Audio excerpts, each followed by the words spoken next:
Radio Publique Africaine.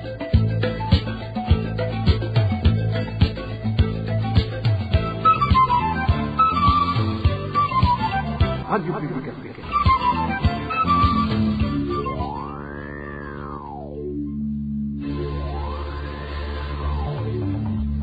C'est le moment de suivre le journal parlé en français.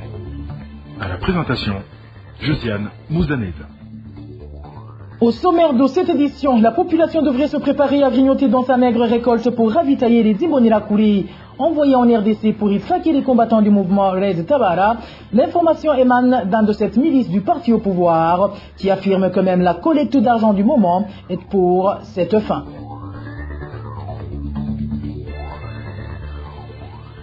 Sit-in ce mardi de plus de 4000 propriétaires des parcelles de Kizingwe-Bihara devant le ministère des Infrastructures. L'objectif était de réclamer d'être rétablis dans leurs droits après des années d'attente de leur titre de propriété. Vous aurez les détails dans ce journal. Dans ce journal, nous vous parlerons également de l'impossibilité de se procurer des compteurs de la Régie des eaux pour les gens du centre et de l'est du pays suite à la rupture de ces derniers. Voilà pour les grandes articulations. Bien le bonsoir à vous, mesdames et messieurs. Tout de suite, le développement de ces titres.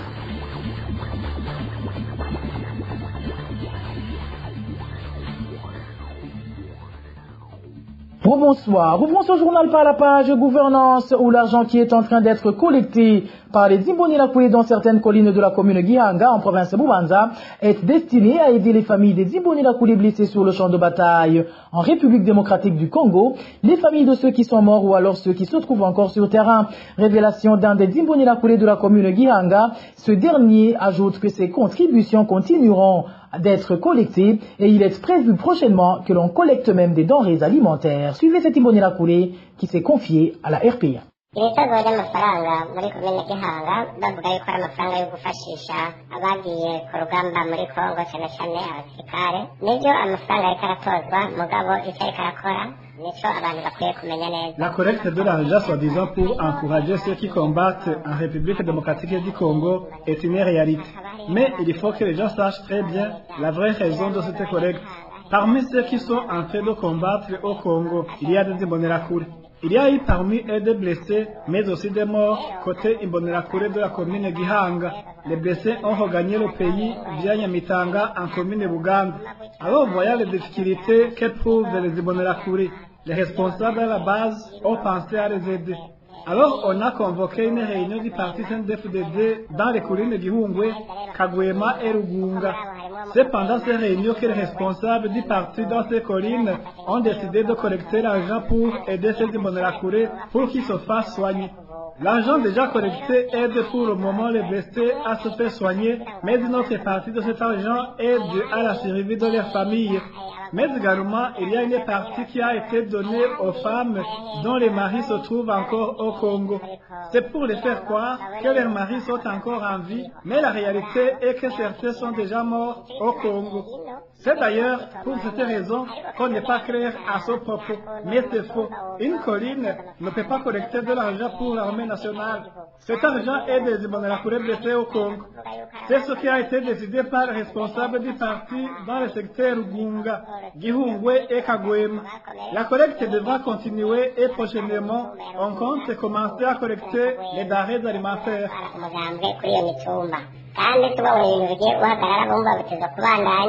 ni vuba cyane n'imfungurwa bazozitoza kugira bashobore kubahereza kugira ngo bashobore gufashisha imiryango yabo bakomerekeye aha muri Kongo. Nous avons modifié la voix de cet Imbonerakure pour des raisons de sa sécurité. Et puis les autorités burundaises sont appelées à encourager les journalistes en exil à rentrer au pays. Telle est l'une des recommandations dégagées à l'issue des états généraux de communication et de presse qui viennent de durer plus d'une semaine au Burundi.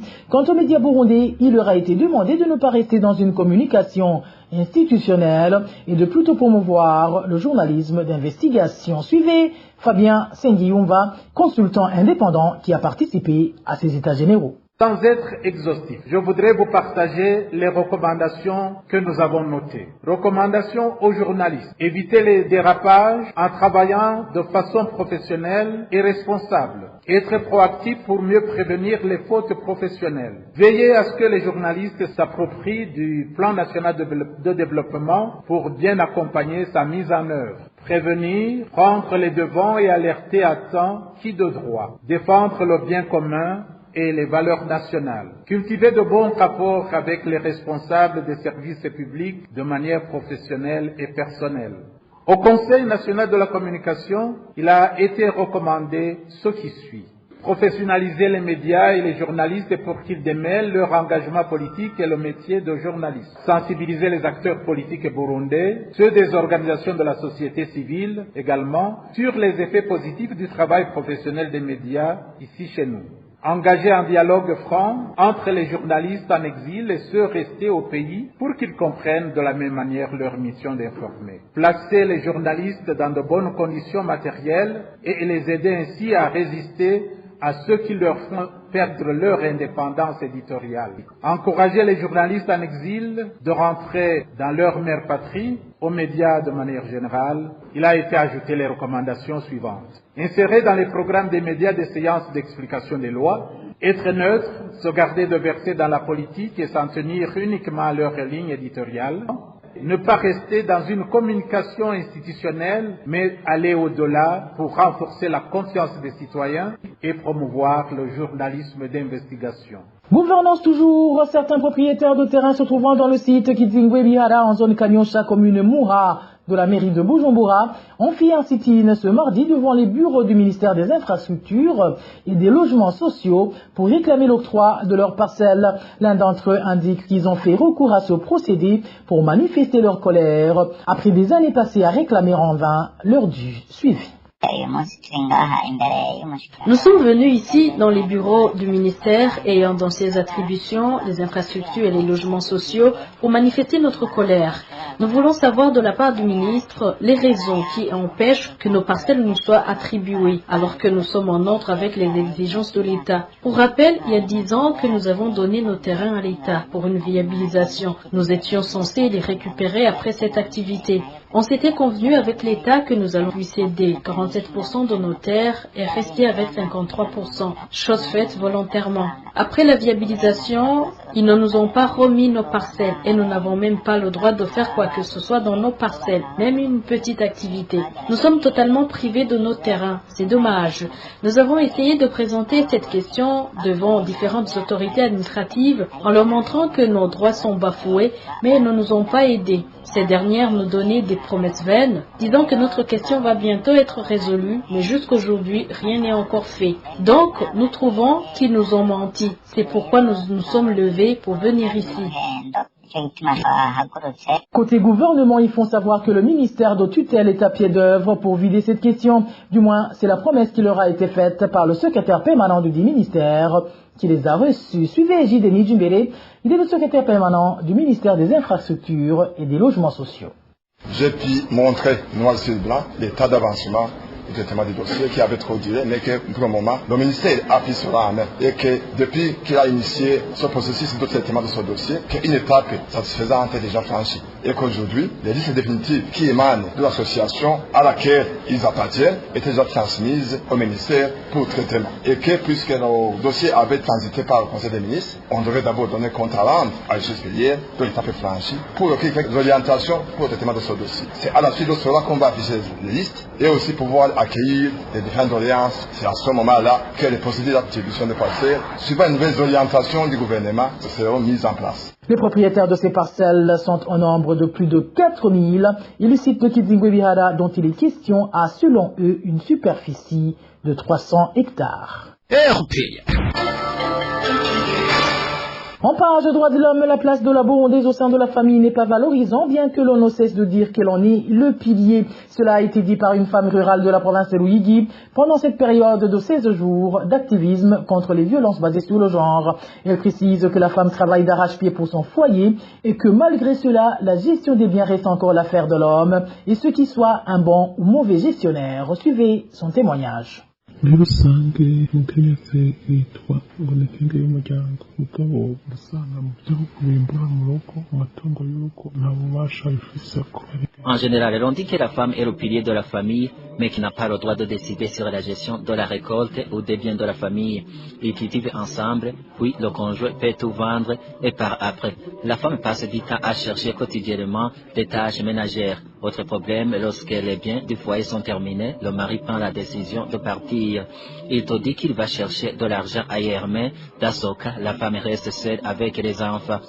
Même si on a du bétail et la gestion revient à l'homme, la femme est battue, persécutée. Elle n'a pas la parole. Je ne comprends pas pourquoi ils disent que c'est le pilier de la famille alors qu'elle ne peut pas prendre la décision dans la gestion des biens. Il y a des personnes élues sur la colline, elles sont au nombre de 21. En cas de litige, elles les auditionnent si leur contentieux est grave. On leur ordonne d'aller au niveau du tribunal de résidence. Ils peuvent même faire recours jusqu'au niveau du tribunal de la grande instance.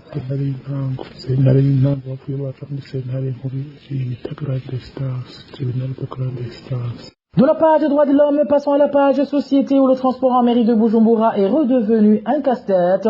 La pénurie remarquable du carburant est à l'origine de ce problème, selon la plupart des habitants qui sont souvent en retard, ce qui perturbe la quasi-totalité de leurs activités. Le point avec Elvis Niomongue.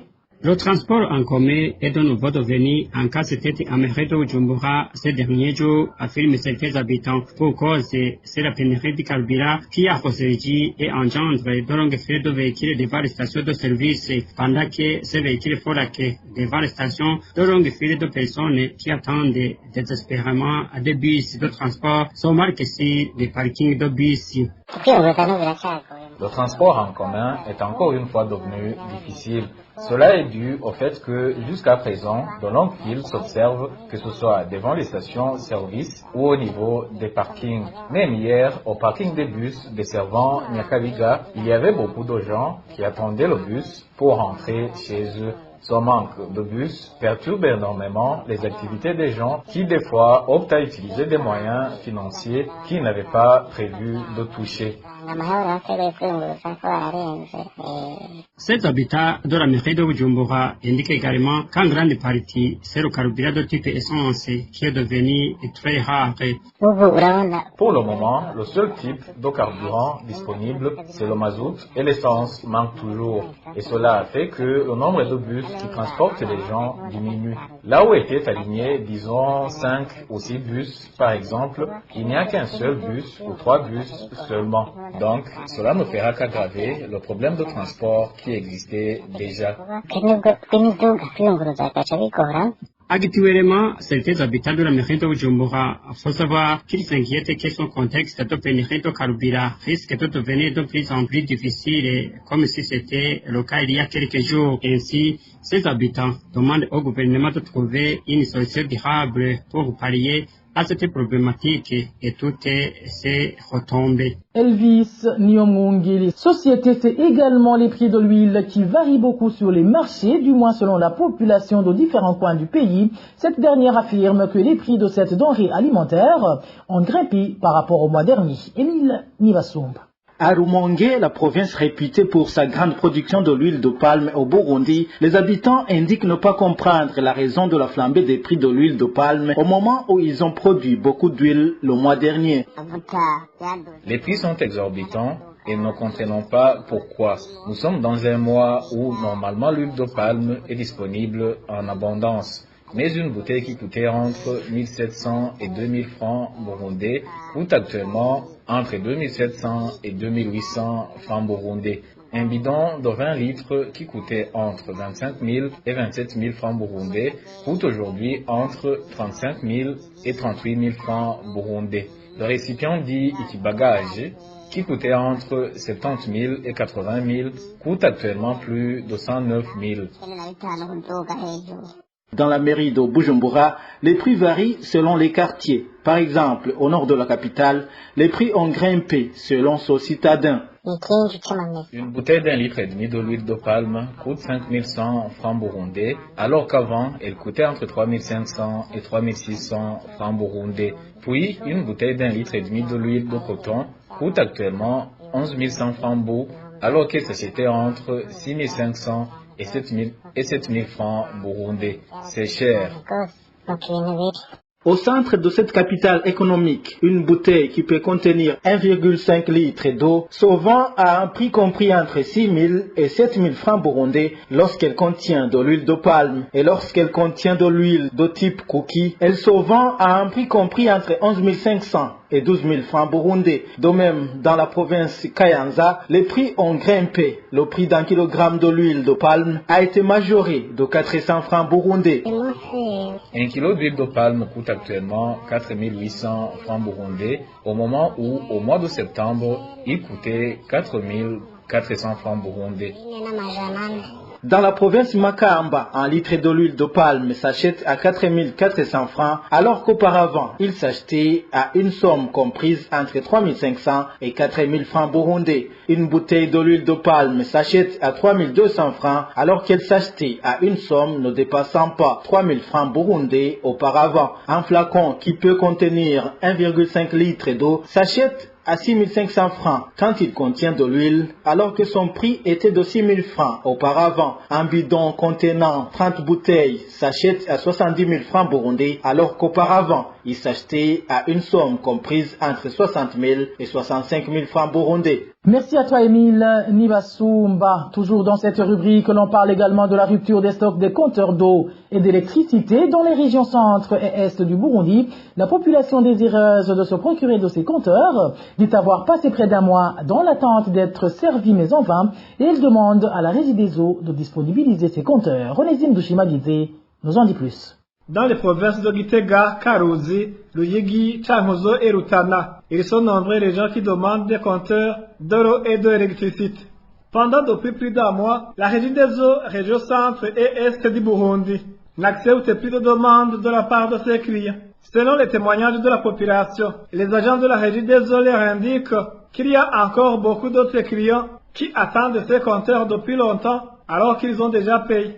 Mais cette population aurait aimé figurer sur la liste d'attente puisque considère-t-elle celui qui a la chance de se procurer de l'argent pour payer un compteur aura de difficultés à économiser encore longtemps cette somme. Selon les informations provenant de certains agents de la Régie des eaux dans la région centre et est du Burundi, l'ordre de suspendre l'accueil de nouveaux clients est venu de la maison mère. Actuellement, ces agents de la Régie des eaux indiquent que ces compteurs se trouvent uniquement dans les stocks de la Régie des eaux à Bujumbura. De nouveau, selon ces travailleurs de la Régie des eaux, puisqu'habituellement, même les bureaux régionaux de cette entreprise avaient leurs propres stocks. La population de cette partie du Burundi demande que les stocks de la Régie des eaux dans les bureaux régionaux soient encore une fois alimentés pour faciliter la tâche à tous ceux qui souhaitent avoir les services de la Régie des eaux. La rédaction de la RPA n'a pas encore pu joindre les services de la communication de la Régie des eaux, maison mère, pour de plus amples informations à propos de cette rupture.